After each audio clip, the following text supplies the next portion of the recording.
Pernah kebayang nggak gimana jadinya kalau segenggam beras yang kita sisihkan setiap hari ternyata bisa menopang kehidupan mereka yang melayani jauh di pedalaman? Nah, hari ini kita akan bedah tuntas gerakan segenggam beras. Sebuah ide yang kelihatannya sederhana, tapi punya kekuatan yang luar biasa. Coba deh kita renungan sejenak pertanyaan ini. Gimana kalau doa harian kita itu punya bobot yang nyata?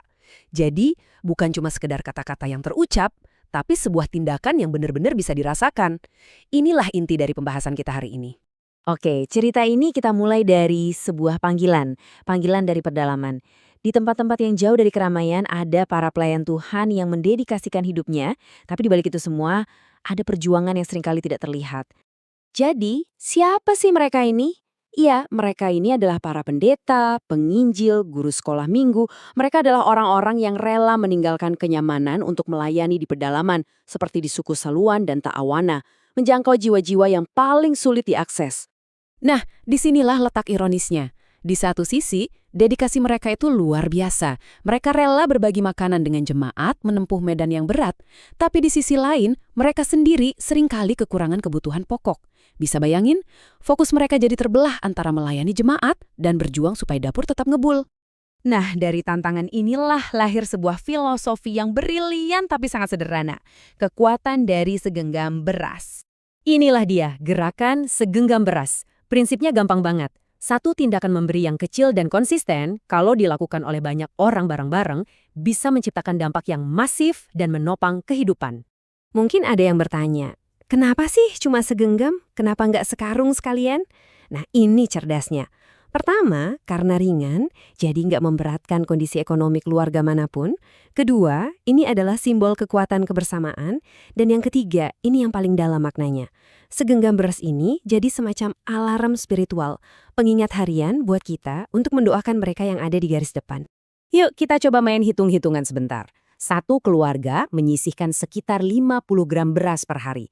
Kedengarannya sepele banget kan? Tapi tunggu dulu, disinilah keajaiban multiplikasi itu dimulai. Bayangin, kalau ada 100 keluarga aja yang ikut gerakan ini. Dalam sebulan, tahu nggak berapa yang terkumpul? 150 kilogram beras. Wow. Angka yang tadinya kecil, tiba-tiba berubah jadi bantuan yang sangat signifikan. Ini dia kekuatan multiplikasi dalam aksi nyata. Keren banget kan? Nah, pertanyaannya sekarang, gimana caranya kita bisa ikutan? Ternyata, semuanya bisa dimulai dari langkah yang sangat nyata di dapur kita masing-masing. Caranya gampang banget, cuma 3 langkah. Pertama, siapkan wadah berkat, bisa toples atau apapun. Kedua, setiap kali mau masak nasi, ambil segenggam, masukkan ke wadah itu sambil kita ucapkan doa singkat untuk mereka. Ketiga, kalau sudah terkumpul, bawa ke komunitas atau gereja. Simple dan bisa jadi bagian dari rutinitas harian kita. Oke, berasnya sudah terkumpul banyak nih. Tantangan berikutnya adalah gimana cara mendistribusikan semua berkat ini ke pedalaman secara efisien. Nah, ternyata logistiknya juga sudah dipikirkan dengan cerdas. Ya, kita semua tahu kan, masalah utamanya adalah biaya pengiriman. Ngirim barang berat kayak beras ke daerah terpencil itu ongkosnya bisa mahal banget. Lantas gimana solusinya? Solusinya ternyata sangat fleksibel. Ada 3 metode. Kalau lokasinya terjangkau, beras dikirim langsung. Kalau nggak memungkinkan, berasnya dijual, lalu uangnya ditransfer, supaya mereka bisa beli beras di sana. Opsi ketiga, para pelayan bisa ambil sendiri pas mereka lagi ke kota.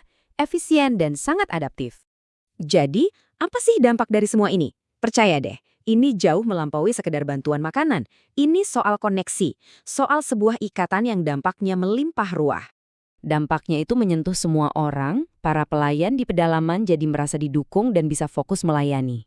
Kita yang memberi dilatih untuk nggak apatis dan jadi lebih peduli. Anak-anak kita juga bisa belajar empati secara langsung. Dan yang paling penting, ikatan antara jemaat dan para pelayan di lapangan jadi makin kuat. Ini benar-benar berkat yang berputar.